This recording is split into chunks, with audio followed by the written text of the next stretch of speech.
Cultura, a través de su Instituto de Letras, les da la bienvenida a la Jornada Maggi. Una actividad que se celebra en el marco de la muestra El Pibe, Arte Vivo de Carlos Maggi, y forma parte del homenaje que la Dirección Nacional de Cultura viene realizando para conmemorar los 100 años del nacimiento de este escritor fundamental de la generación del 45 y uno de los dramaturgos más destacados de las letras nacionales. Saludamos y agradecemos la presencia de las autoridades que nos acompañan, de los oradores invitados y del público presente. También al Museo Zorrilla y al Instituto Nacional de Artes Escénicas por su apoyo para hacer que esta jornada se lleve adelante. Hoy vamos a presentar 3 mesas que invitan a reflexionar sobre la importancia de la obra y figura de Carlos Maggi, a través de la mirada de las distintas personalidades de la cultura. Entre cada mesa vamos a tener una pausa breve de café para que podamos armar el próximo conservatorio. Vamos a dar comienzo con la primera jornada, con la primera mesa de la tarde, donde la investigadora Yanina Vidal, el dramaturgo Agosto, intercambiarán sobre el teatro de Carlos Maggi, sus vínculos y rupturas con la tradición, así como con la dramaturgia contemporánea. El profesor y crítico teatral Roger Mirza lamentablemente no va a participar por cuestiones personales, pero extiende sus saludos a todos los presentes. Y esta instancia cuenta con moderador a Álvaro Uchaín, coordinador del Instituto Nacional de Artes Escénicas, a quienes invitamos a hacer uso de la palabra. Bueno, muchas gracias. Bienvenidos todos. Es un honor y un placer estar encontrándonos aquí, evocando la figura de este intelectual maravilloso que, como bien dice Roger Mirza, que no puede acompañarnos hoy porque tuvo que cuidar a un familiar que estaba con un quebranto de salud y nos pidió disculpas, pero no podía estar con nosotros. Carlos es el dramaturgo más importante de la historia del país después de Florencio Sánchez. Esto lo dice claramente Roger en un precioso libro que, si no lo tienen, les recomiendo, que es el que publicó a fin de siglo sobre una antología esencial del teatro de Carlos Maggi. Y bueno, y voy a suplir la ausencia de Roger, no llegando a obviamente a su alto conocimiento académico, sino en base al gusto que yo he sentido por el trabajo de Carlos Maggi en el plano teatral, para hacer algunas consideraciones que seguramente Yanina profundizará y a su vez Agosto nos dará su impronta personal de cómo él vivió la experiencia de leer y de ver el teatro de Maggi. Primero me gustaría constatar que es un intelectual fundamental de 2 siglos, ¿no? Porque Carlos es como dilecto integrante de la generación del 45, forma parte de ese gran borbollón intelectual que significa esa generación, que pone en duda todas los paradigmas del Uruguay de la época y que problematiza ese Uruguay optimista que nos caracterizaba, la tacita de plata, la Suiza de América, de una manera muy interesante. Al mismo tiempo, el siglo XX es el siglo donde él desarrolla los primeros textos teatrales que configuran realmente un aporte revolucionario en lo que hace a las letras, porque una característica que tiene el teatro de Carlos es que se asienta fuertemente en la identidad cultural del país, pero al mismo tiempo explota hacia otros caminos que no eran propios de la dramaturgia uruguaya. Entonces, toda la tradición de realismo-naturalismo que venía atrás se transforma con lo que propone Carlos. Bueno, una bienvenida a las queridas compañeras.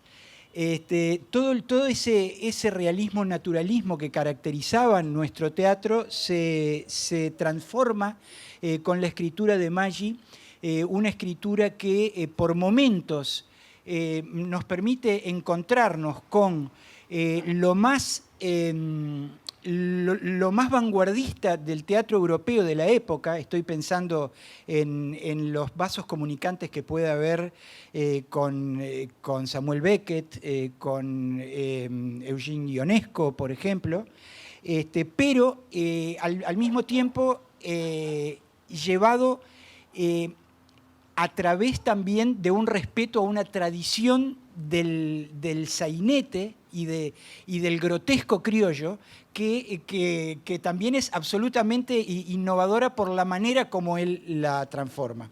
Entonces, la presencia de este intelectual nos permite hablar de un gran dramaturgo y al mismo tiempo un ensayista que tuvo un impacto muy fuerte en la recuperación democrática a partir de los años 80, ¿no?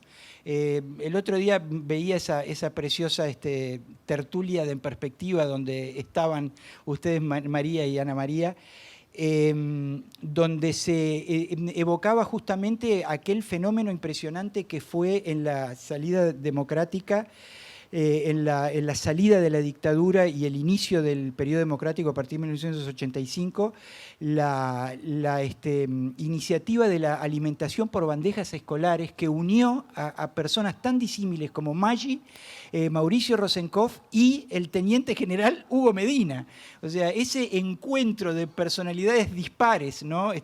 Medina y Rosenkopf en las antípodas y Maggi ahí en su posición profundamente civilista y democrática, configuró uno de los tantos aportes que hizo la salida democrática Carlos y que fueron fundamentales en el siglo XX. Y bueno, y en el siglo XXI tenemos que hablar de cómo él continúa desarrollando su producción con la misma juventud de siempre, ¿no? Yo hace poco escribía, ayer, escribía en el País que intelectualmente él siguió siendo el pibe hasta el último día de su vida, porque su actitud ante la vida, ante los problemas, ante los conflictos, era la de un tipo absolutamente creativo y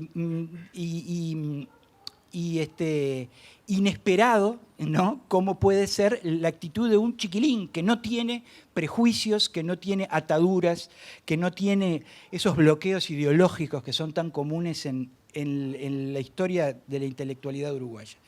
Hago una breve reseña de algunos de los aspectos que más me interesaron. Por un lado, les recomiendo que miren un largo reportaje a Maggi que hay en el canal de YouTube del INAE, que fue realizado hace unos años por Gabriel Peveroni, donde Carlos durante unos 50 minutos habla a cámara de su vida y de su teatro, y ahí cuenta algunas cosas interesantes. Una que me quedó grabada es el reproche que le hace Justino Zavala Muniz, figura emblemática de la gestión cultural del país, fundador de la Comedia Nacional, de la Escuela de Arte Dramático, ¿no? Que en determinado momento le dice, ustedes, refiriéndose a la generación del 45, ¿no?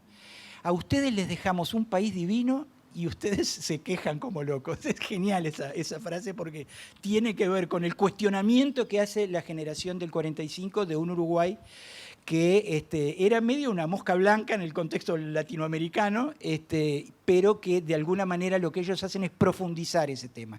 Y otra anécdota muy breve que me gustaba contar es que una vez leí en un capítulo oriental, aquellas cosas maravillosas que se hacían antes del golpe de Estado, una anécdota de que Ángel Rama, amigo entrañable de Carlos, ¿no?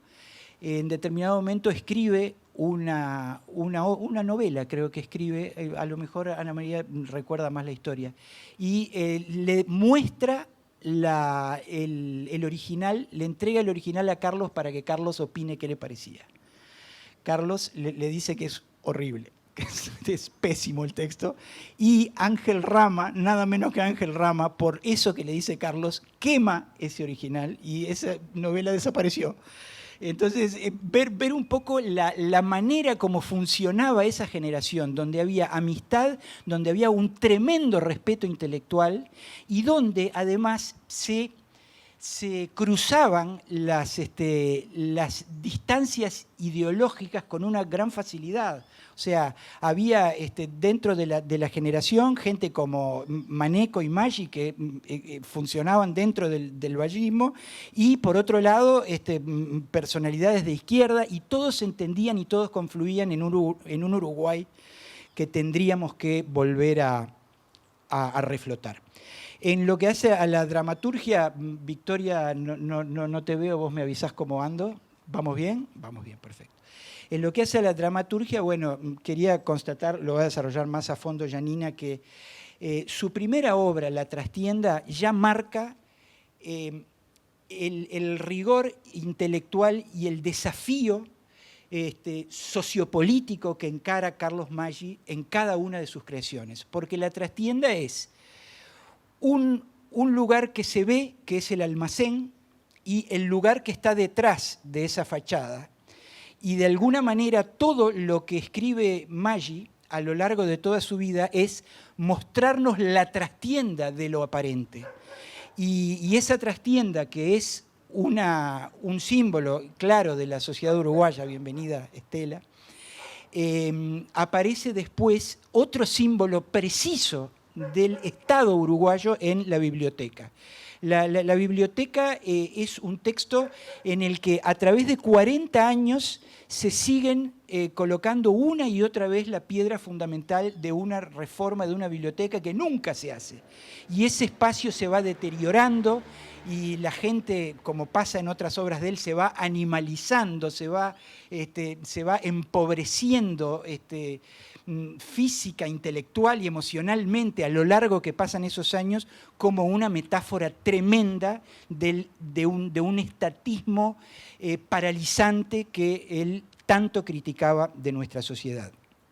El patio de la Torcasa, una obra donde un personaje empieza hablándole a un pájaro y a medida que transcurre la obra descubrimos que esos habitantes de ese inquilinato que viven en la extrema pobreza y en la miseria moral, de alguna manera son ellos como los pájaros de una gran pajarera que terminan incluso ellos mismos alimentándose de las raciones de los pájaros porque no tienen otra cosa que comer.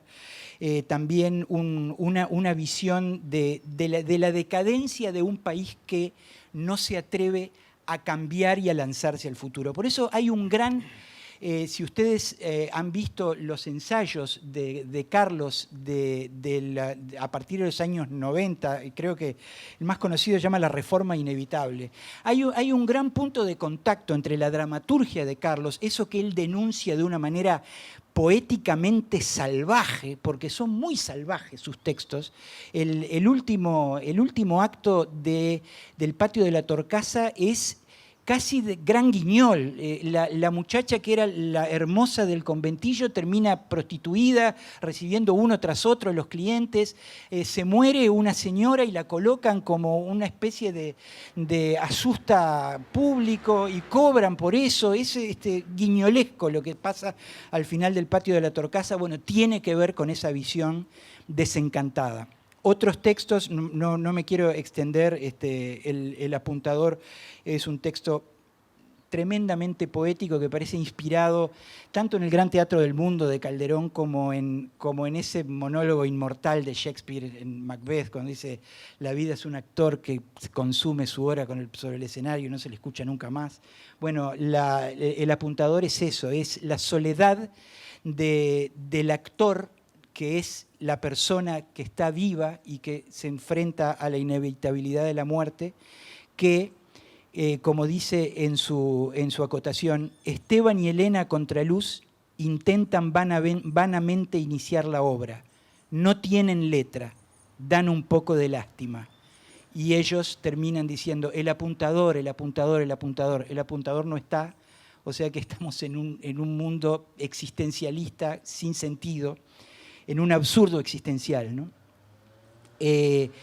Otra obra que fue francamente, lo hablábamos con Agosto más temprano, francamente profética, que es Un cuervo en la madrugada. Tan profética fue que él la escribe en el 61 y recién la estrena el Teatro Eslabón de Canelones, el querido Leonel Dárdano, en los años 80, porque en su época no le encontraban qué pasaba con esa obra, esa fiesta esa fiesta que se produce adentro de un castillo con un rey y una reina, y afuera hay una amenaza que va acechando cada vez más, y que concluye en el deterioro de todo eso.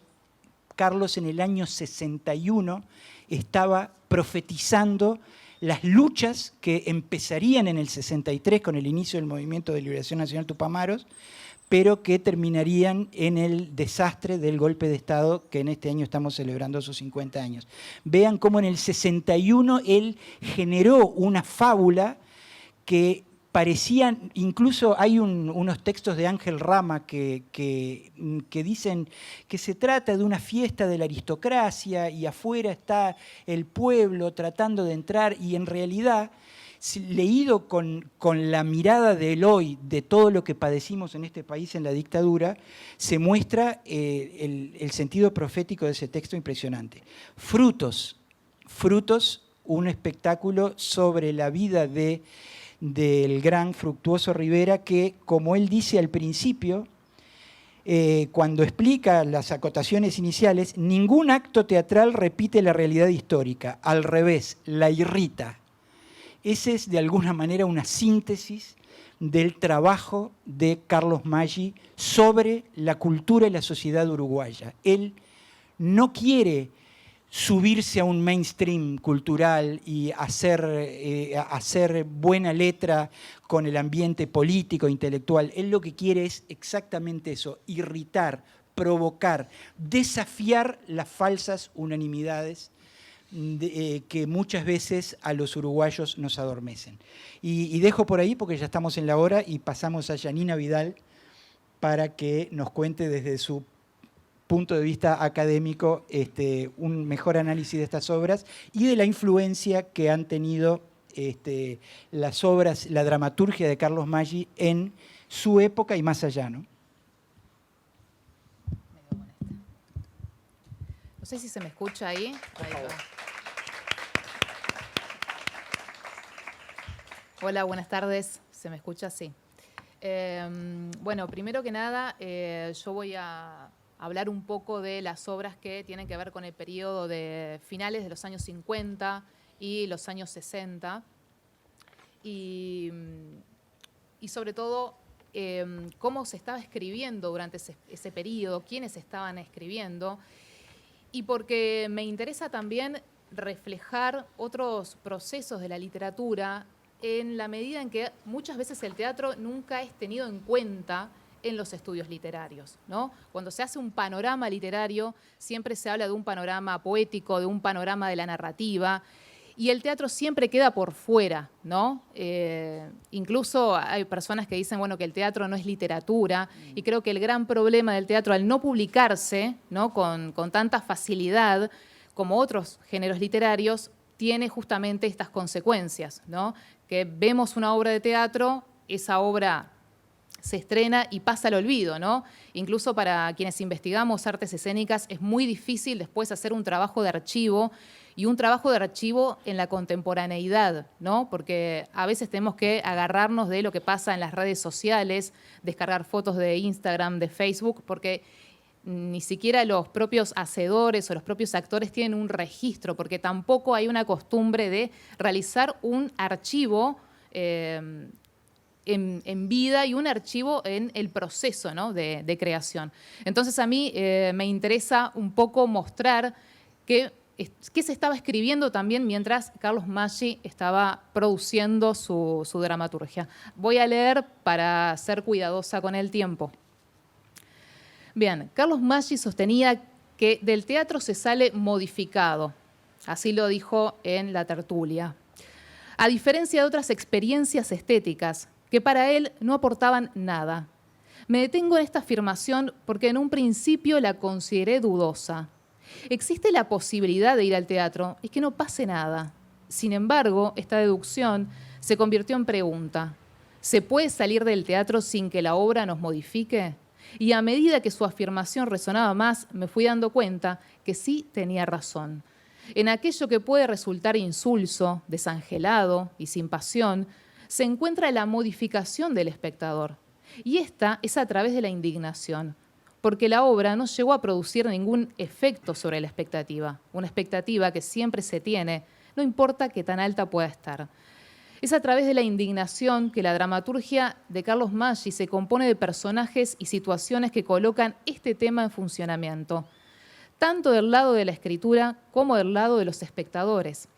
En este sentido, sus textos dramáticos desde 1957 a 1968 constituyen un corpus fundamental dentro de la literatura uruguaya, porque develan otras relaciones posibles dentro de la escritura.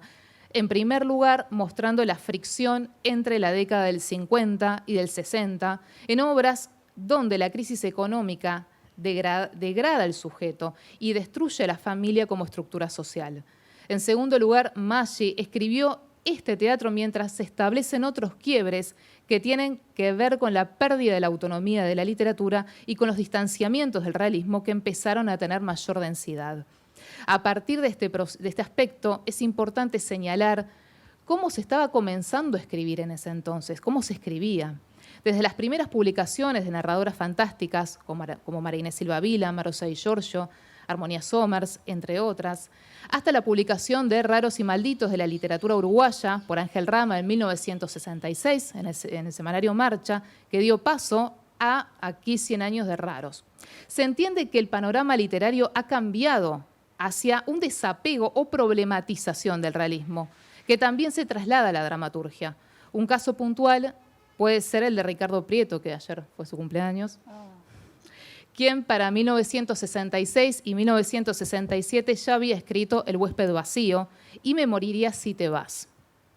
Dos obras fundamentales para entender esa nueva escena uruguaya en la que predominaba una búsqueda del absurdo a través de la crueldad y la ruptura de tabúes sociales. Esto significa que para ese entonces ya estamos ante dramaturgias que deciden manifestar una crítica social sin tener que ir al costumbrismo. El teatro de Carlos Maggi de estos años juguetea con el absurdo, no tanto por las situaciones que atraviesan los personajes, sino por los recursos que utiliza el propio autor para responsabilizar tanto a los lectores como a los espectadores de las situaciones de las que son partícipes. Si decimos responsabilidad, hablamos de una modificación, esa modificación que tanto afirmaba. La necesidad de que al espectador le sucedan cosas y acompañe el trayecto de los personajes es una manera de evidenciar de forma sutil la decadencia de los sujetos, pero también la del propio espectador que acompaña ese contexto. Esta distancia del realismo sin dejar de lado el compromiso social es uno de los factores más relevantes de su obra Las llamadas, publicada en 1968 por el Centro Editor de América Latina. Esta obra presenta una serie de personajes que trabajan en un estudio de televisión. Aquí encontramos a la pareja de locutores, al director, a la ambientadora, al libretista, al utilero, entre tantos otros.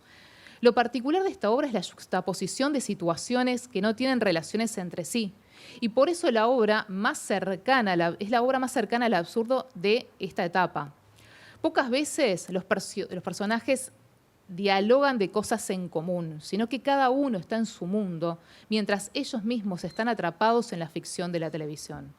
De este modo, la pareja de locutores se preocupa en cuántas cuotas va a pagar el juego dormitorio que se van a comprar para su casamiento, y mientras esto ocurre, dan los avisos de los auspiciantes, para luego pasar a la actuación de una murga o al monólogo de un payaso depresivo que, en su falso intento de entretener, está en una realidad mucho más oscura que el resto, porque aunque esté en ese universo de la ficción, no hace otra cosa que hablar de lo horroroso que le parece el presente.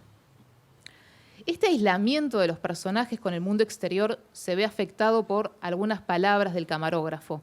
Es de los pocos que se pregunta por el afuera, anhelando la naturaleza, algo que se presenta como una vacilación durante toda la obra. Y es si los personajes en alguna medida conocen algo por fuera de ese estudio de televisión. Por eso el camarógrafo, al dialogar con sus compañeros, les brinda la posibilidad de creer en la existencia de un afuera donde existe algo llamado naturaleza. Es por eso por lo que se expresa de la siguiente manera. ¿Podemos ir al campo? ¿Hay alguien que crea en el campo? Que los creyentes levanten la mano. Ante esta circunstancia es inevitable pensar en la conexión que existe con La isla desierta, de Roberto Arlt. con la diferencia de que en esta pieza argentina los personajes se permiten soñar. Y en este caso, para los personajes de Las Llamadas, la posibilidad de crear una fantasía es imposible, porque ya viven en una que les ha matado la ilusión por haber perdido contacto con la realidad. El humor, los tambores, la publicidad, la murga, como formas de evasión de la realidad, no hacen otra cosa que evidenciar su trágica existencia asignada por el materialismo y el estar perdidos en el tiempo y en el espacio. En relación al signo trágico, en otras obras de este periodo, como La Biblioteca, La Trastienda y El Patio de la Torcasa, el foco se pone sobre un personaje, su toma de decisiones y cómo afecta a quienes los rodean. Este modo de estructurar el drama es un factor que viene del teatro de Sánchez, a quien se nombra en esta última obra. Asistimos al deceso de un personaje que no hace otra cosa que mostrar la decadencia del entorno. En La Biblioteca, que más allá de ser una obra de tono humorístico de la que Álvaro ya habló, la figura principal del director, que al pasar los años sigue en ese mismo puesto donde sus empleados no hacen otra cosa que reírse de él por considerarlo petulante y mal poeta. Sin embargo, esta obra permite ver los vicios de los empleados públicos, donde se evidencian las pocas ganas de trabajar, el ocupar cargos para los que no están preparados y, sobre todo, el deterioro cultural existente entre aquellos que integran la cultura. Por ejemplo, los empleados confunden a Shakespeare con Schopenhauer. Pasan 10 años en cada acto y continúan los mismos empleados, con la salvedad de que en el último acto aparece un usuario de esa biblioteca, un estudiante que quiere leer. La presencia de un usuario en tantos años les molesta y a su vez les intriga porque lo ven leyendo.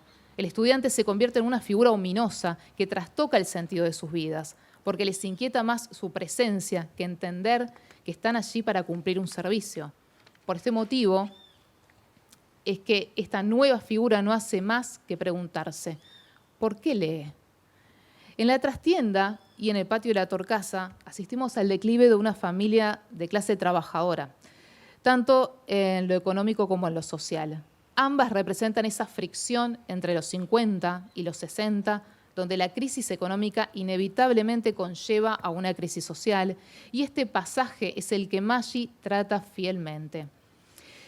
En la primera obra, Juan, uno de los protagonistas, no hace otra cosa que estar preocupado por el dinero de su tío recientemente fallecido, que dejó escondido, mientras se organiza el velorio dentro del propio negocio y la casa de familia. Este no hace más que desentrañar la personalidad del fallecido como una persona tacaña y sin escrúpulos, capaz de quitarle hasta lo último a una persona que no tiene para comer con tal de que le pague una deuda. Juan encuentra el dinero escondido y paulatinamente se convierte en aquello que repudiaba en el primer acto. En El Patio de la Torcasa viven en la completa miseria porque no tienen ni para comer estos personajes. Es a través de la protagonista Filomena que todos los personajes que la rodean acceden a conseguir dinero de la manera que sea. Así como en la ópera de 2 centavos de Bertolt Brecht, estos personajes también se hacen pasar por lisiados para pedir dinero y además acuden al espectáculo como herramienta.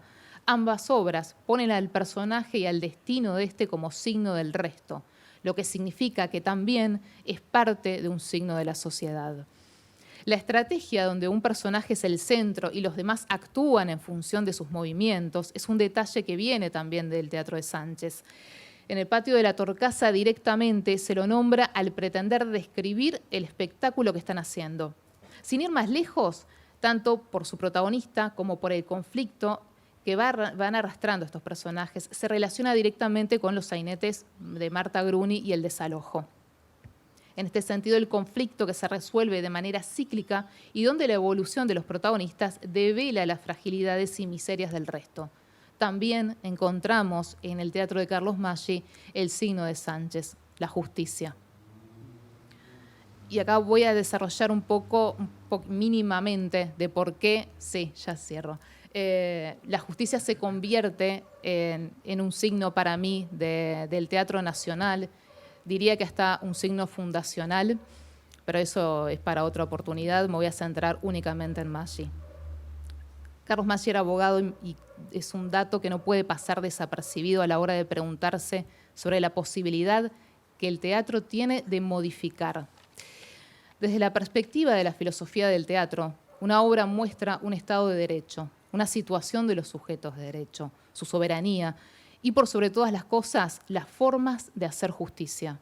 En relación a este aspecto, es que también debe pensarse sobre la reescritura que tuvo esta última obra en 1986, y es un gran tema de cómo, una vez instalada la democracia, se empiezan a reescribir determinadas obras, sobre todo de la década del 60. No solo de Maggi, sino de otros dramaturgos. Si la reescritura existe, también revela que las formas de hacer justicia cambian y el teatro, más que adaptarse, contribuye a eso. Si se piensa a este teatro de Maggi como un modo de hacer justicia en un espacio democrático, como es el teatro, entre comillas, de esa democracia, porque podemos hablar de diferentes teatros y diferentes escenarios, la modificación que él tanto defendía, a diferencia de otros géneros literarios, como la novela policial, que es bastante particular porque en el origen el teatro y la crónica policial tienen, digamos, un núcleo central en lo que tiene que ver en el teatro nacional, ¿sí? Sobre todo en el siglo XIX. Y que él los haya estudiado como opuestos es bastante interesante. Entonces, ¿qué modifica al espectador? La posibilidad de argumentar sobre su propia experiencia a través del teatro, de un teatro que refleja cuestiones éticas de la sociedad a la que pertenece. Darle al espectador la posibilidad de entrar al debate público a través de la escena es una de las formas de hacer justicia escénica y, ¿por qué no, justicia social? En el teatro de Maggi no tenemos representación de algo que la sociedad no ve o elige no ver, sino que tenemos la representación de episodios naturalizados que, al ponerlos en escena, expone en primer plano las heridas de una sociedad en decadencia. Y algo más, la carga transformadora que puede generar en los espectadores para, por lo menos, dar un lugar al debate, porque sin debate no hay transformación. Volviendo al punto de inicio sobre la modificación y que ésta puede determinarse a partir de la indignación, es importante remarcar que indignarse es el sentimiento que tenemos por algo injusto. La indignación es el principio de esta justicia escénica. ¿Por qué no pensar que modificarse es una manera de tener conciencia sobre la justicia y actuar sobre ella? ¿El teatro es un recurso para buscar justicia? Tomando a esta dramaturgia de Maggi, se puede responder afirmativamente a esta pregunta. Hacer teatro es una forma de hacer justicia y, como dice el camarógrafo de la obra Las Llamadas, los que crean en las flores, que levanten la mano. Gracias.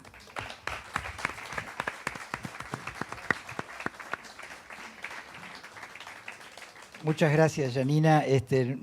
Mencionaste el decálogo del funcionario público, que es la biblioteca, y me vino a la mente una frasecita que anoté de la obra, cuando un funcionario argumenta a favor de la antigüedad, dice esto maravilloso: nosotros los funcionarios somos como las momias, cada uno de nosotros vale según la cantidad de tiempo que tiene encima.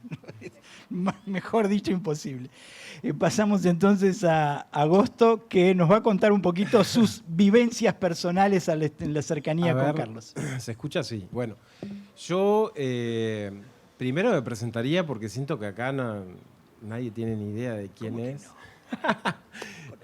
Yo soy actor principalmente, tengo 45 años y empecé a hacer teatro, a estudiar teatro a los 15, en la escuela de Carlos Aguilera.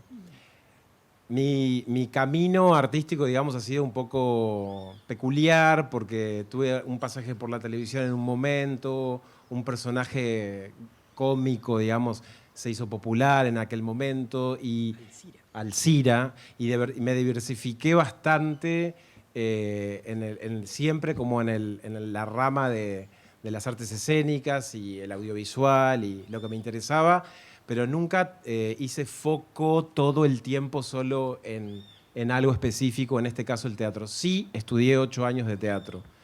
Y básicamente cuando empecé, que me parece que es un poco...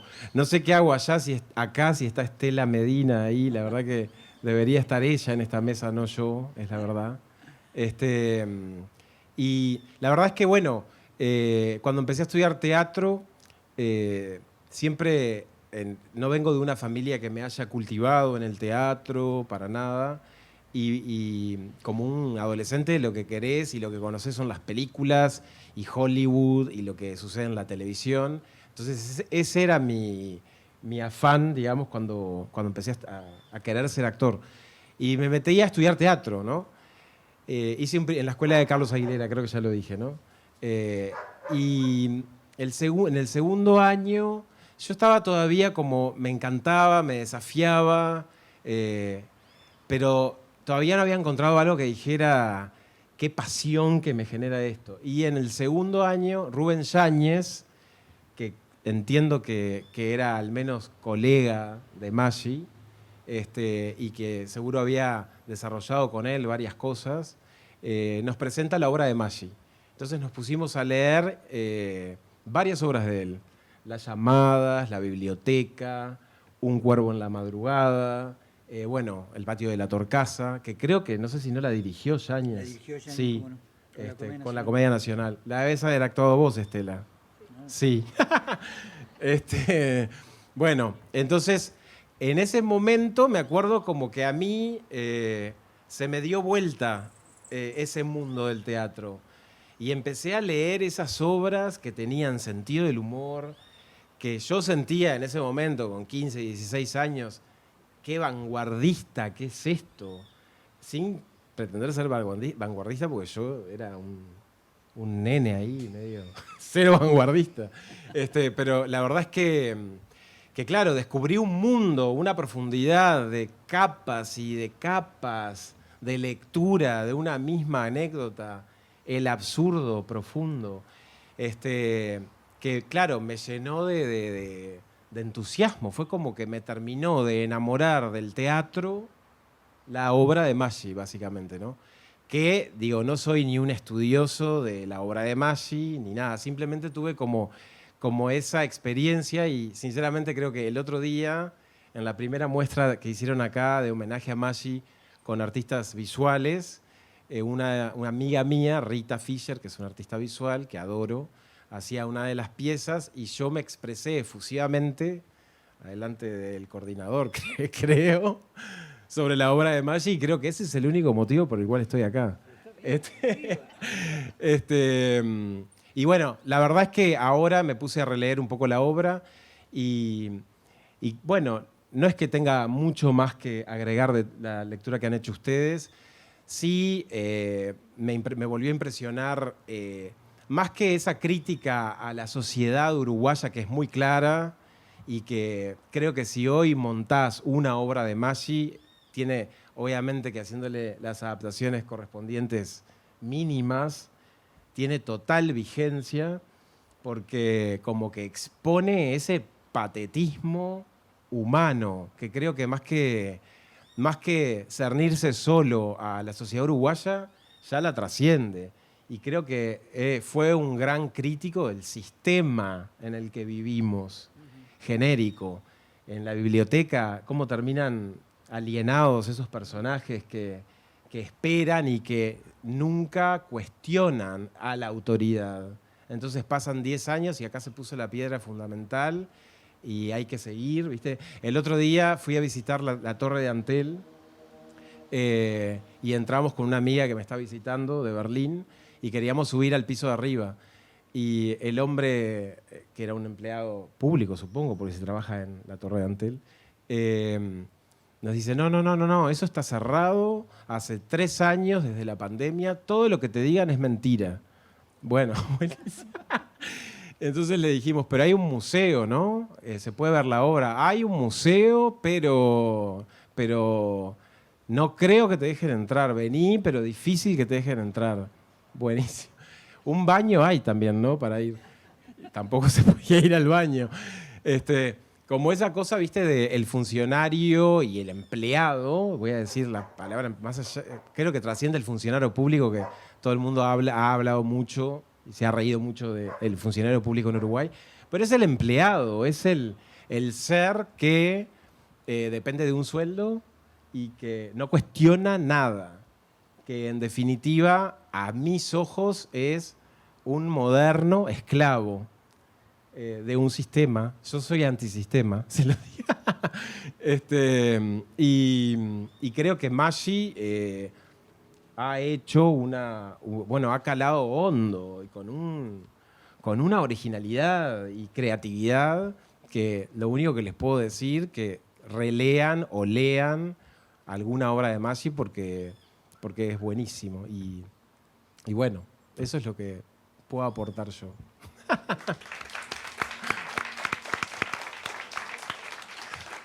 Si tenemos algunos minutos, obviamente estamos más que abiertos a la participación de ustedes, los que quieran hacer algún aporte sobre esto. Yo me quedó en el tintero hablar de La mujer desconocida, que tuve el inmenso honor de dirigir su estreno. Se hizo en el Teatro La Candela hace ya algunos años. Tengo entendido que es la última obra que escribió Carlos, y justamente el planteo de La mujer desconocida es esa relación complicada entre Carlos Baferreira y María Eugenia Baferreira. Maggi, en su afán de revolver, de tirar la piedra en el estanque, lo que propone imaginativamente en ese texto es que cuando muere María Eugenia, Carlos censura, modifica sus poemas. Entonces Maggi escribe los poemas que él imagina que habría escrito María Eugenia, que son absolutamente zarpados desde el punto de vista del erotismo, ¿no? Y veo que Hugo me hace que sí con la cabeza, porque justamente ahí hubo una relación compleja. Y hay una edición posterior a la muerte de Carlos de María Eugenia que recupera un poco aquellos poemas, entre comillas, censurados. Pero en el fondo es como dicen ustedes con el tema de la oficina pública en el caso de la biblioteca, ¿no? Lo que él hacía con la biblioteca no era quejarse de los empleados públicos o de las oficinas públicas. Él estaba hablando de un país estancado. Cuando habla cuando hace la obra Frutos, lo que muestra Carlos en la obra Frutos es un país naciente absolutamente destartalado, donde no había plata, donde no había nada, donde todo era un caos absoluto, donde se estaban peleando todos contra todos. Entonces esa mirada es tan revulsiva, es la que en lugar de mantenernos a nosotros en nuestra soberbia, qué buenos que somos, qué país divino que somos, no, nos pega el piñazo para que nos cuestionemos. No sé, perdón, que volvía, pero... A protagonizar. A protagonizar, perdón. ¿Algún aporte, comentario? A ver, tú.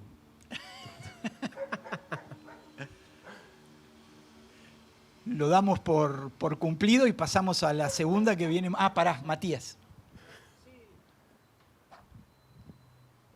En las obras de Maggi se ve esa relación con la tradición y la innovación, basarse en piezas clásicas para construir algo nuevo desde la parodia, incluso con el diálogo con centros culturales, con las metrópolis, el apropiarse en una condición de igualdad de productos culturales de alto valor y trasladarlos a la realidad nacional.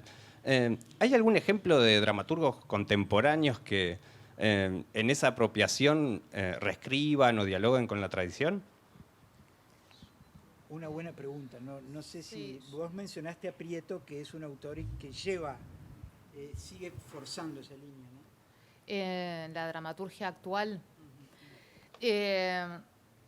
más que por un lado, yo creo que esto que yo planteaba recién sobre el tema de la justicia como signo, yo veo que es algo que se repite a lo largo de la historia del Teatro Nacional, y se me viene, por ejemplo, a la mente ese proceso que muchas veces pasa en el teatro de agarrar la crónica roja, la crónica policial, y pasarla a la escena, ¿no?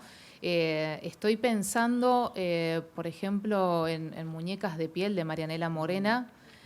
Es un caso interesante porque ahí lo primordial creo que fue el debate, no la obra. Yo creo que cuando una obra de teatro trasciende la escena y la gente en sus redes sociales empieza a discutir sobre una obra que no vio, Cuando traspasa a algo mucho más popular, más democrático, creo que ahí el teatro triunfa realmente.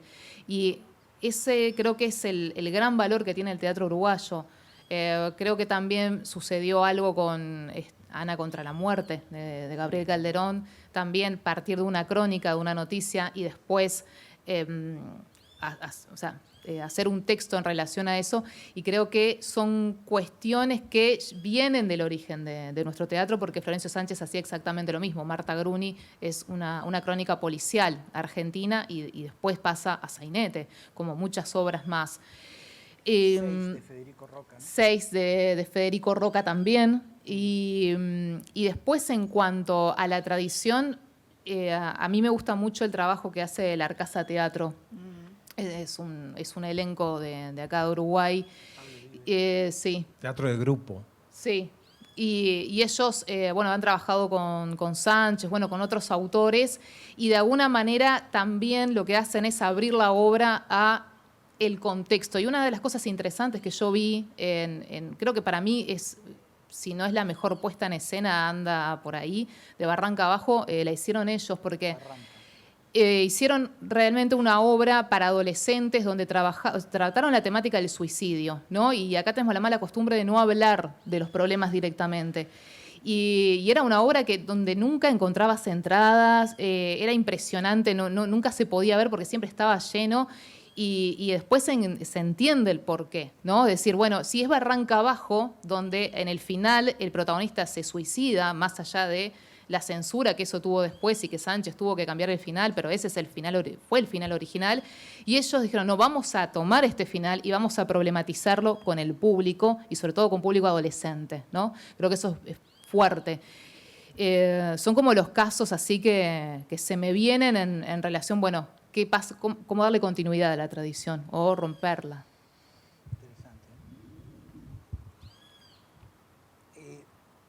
Sin duda también tenemos que pensar, por ejemplo, la influencia paralela de Jacobo Lassner, ¿no? Los grandes grotescos de Jacobo, como Esperando la carroza, también beben de esta misma fuente de exacerbar las taras y los vicios de una sociedad, de una sociedad inestable, ¿no? Como esta. Pienso que es otro ejemplo interesante.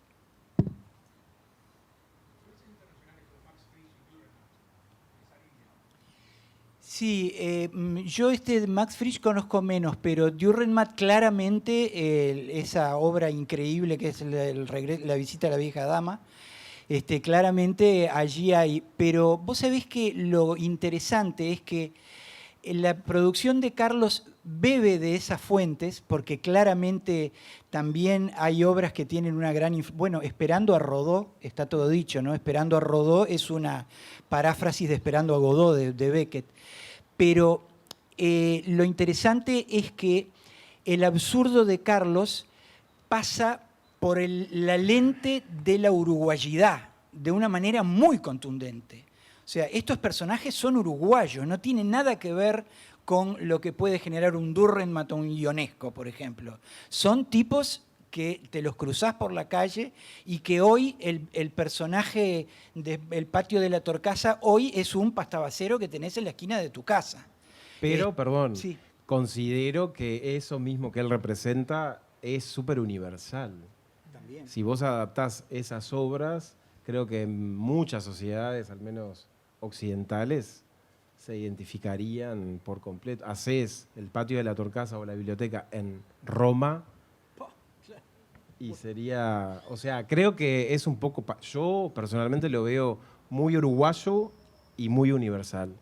Vos sabés que yo, ahora que es eso, releyéndolo, me reía porque el patio de la Torcasa me evocaba todo el tiempo a una película maravillosa de Ettore Scola que se llama Sucios, Feos y Malos, Brutis, Porci e Cattivi, que transcurre en un cantegril en Roma y es un humor negrísimo, y la pequeña diferencia es que Ettore Scola hizo esa película 30 años después que Maggi hiciera el patio de la Torcasa. Y respecto de tu pregunta, me quedo pensando o reflexionando que tengo una visión como que el teatro y la gente de teatro en general tiende a volver hacia los clásicos y que es algo que, por ejemplo, en el audiovisual no se usa, a menos que estés hablando de esas producciones para hacer plata, no sé qué, que hacen Batman 2. Pero si no, es una pregunta que siempre me hago. ¿Por qué la gente de teatro y la intelectualidad un poco siempre tiene ese como especie de adoración por la obra del pasado, o sea, lo máximo siempre es como un buen Shakespeare. ¿Se entiende? Cuando otras formas de contar historias van para adelante. No digo que el teatro no lo haga, por supuesto que lo hace, pero como que hay una tendencia. Tenemos que cortar, nos está pidiendo Victoria. Les agradecemos mucho y bueno, y seguimos en esta larga jornada con la próxima mesa redonda que viene ahora nomás, el próximo conversatorio.